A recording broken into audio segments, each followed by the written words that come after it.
Drew, so good to see you. Today, we're going to talk through 4 things federal employees should know about the new TSP to Roth conversion option. Federal employees can now convert money inside their thrift savings plan from traditional to Roth, but there are some tax rules and tax pitfalls if not done correctly. Let's talk it through. And big picture first, why would you want to convert your traditional TSP to a Roth account right now?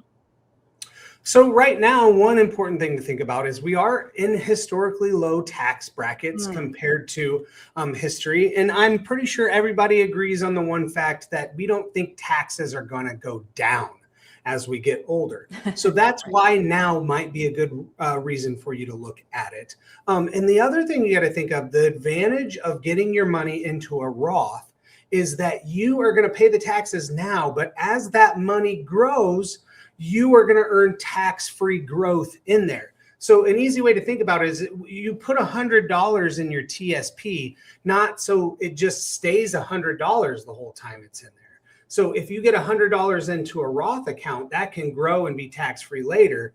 That $100 of growth in a traditional is going to have taxes tied to it as it grows. And there are, of course, some rules when it comes to paying the tax bill, specifically for the TSP. What are they? So the big thing to remember with this new TSP conversion is you cannot pay the taxes within your TSP and within the conversion. You're going to have outside money available to pay that conversion. So that's something that you really, really need to think about. And especially, you hear a lot of people say, hey, I'm just going to convert my whole account. That lump sum, that mass number in there, you're going to have to pay taxes on all of that amount.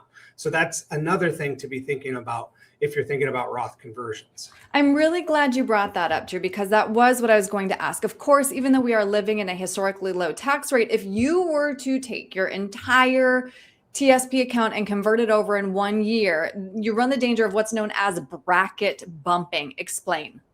Yeah, so say you're in the 10 or 12% tax bracket there, and you have a decent amount of money in your TSP, you could essentially double your taxes if you end up bumping up a couple tax brackets. You could go from 12% tax bracket all the way up to 24%.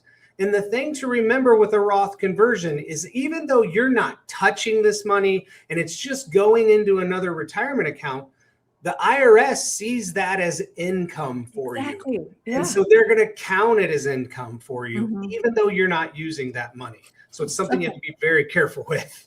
Right, exactly. And I just want to reiterate, a lot of people assume they're going to be in a lower tax bracket when they retire, but that's not often the case. Why is that? So this is where it becomes really important to do planning or to have somebody do a retirement plan with you to see what your needs are in retirement, because you might need to be pulling a good amount of money out of those IRAs when you're in retirement. So then your tax brackets might not change that much. The other thing to think about is at some point you're going to reach RMDs. And if you don't know what RMDs are, it's basically just the government wanting their tax money. They're tired of waiting on that from your account. And they don't care what that does to you tax bracket wise. It's a required pullout. So if you can do some Roth planning, you can put yourself in a better situation later.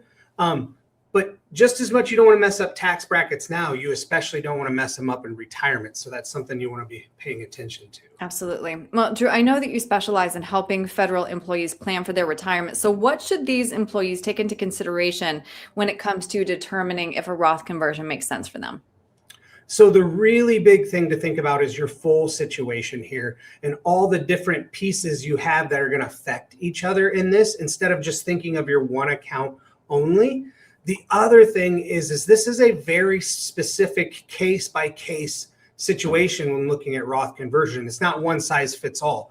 You might have had a coworker that did it and they found a way to make it work perfect for them, but that does not mean it's going to work exactly the same for you just because of different tax situations, different lifestyles, everything that goes into it. Right. And do you have the tax bill money sitting in your bank account? Yes. Yeah, there's so much that's going to be a personalized answer to this. Drew, though, if somebody wants to talk this through with you and crunch the numbers, again, I know you have a special dedicated tab. Walk me through how to find you and learn more. Yeah, so if you go to our website, which is millardfg.com, we have a federal employee benefits tab that you can click on. You can schedule an appointment there. There's also some information and some resources for you on there. And that way we can look at, you can see kind of listed there, you have so many different pieces as a federal employee. So you've got a lot of different things to think about. So again, don't just focus on one thing when making a decision. How can I look at everything? Right. Well, Drew, again, I just want to read it one more time for people. The website is millardfg.com. What's the phone? So you can call us at 260-488-8300, and we'd love to help. Great. Drew, thank you. Thanks, Erin.